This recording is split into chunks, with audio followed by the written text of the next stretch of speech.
بما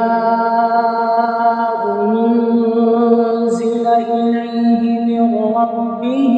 والمؤمنون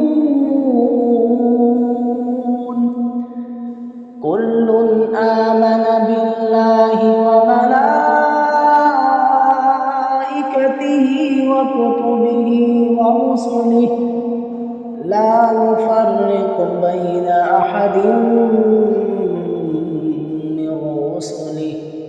وقالوا سمعنا وأطعنا غفرانك ربنا وإليك المصير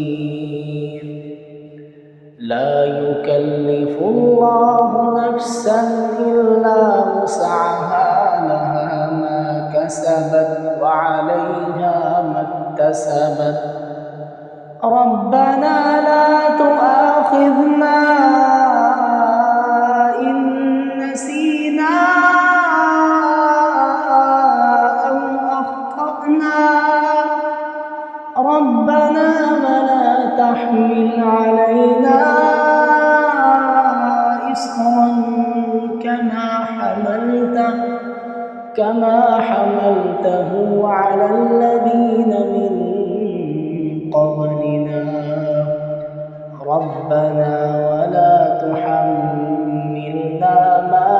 لا طاقة لنا به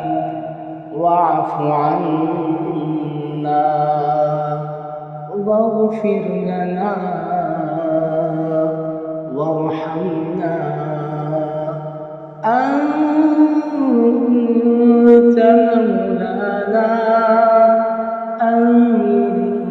مولانا فانصرنا على القوم الكافرين.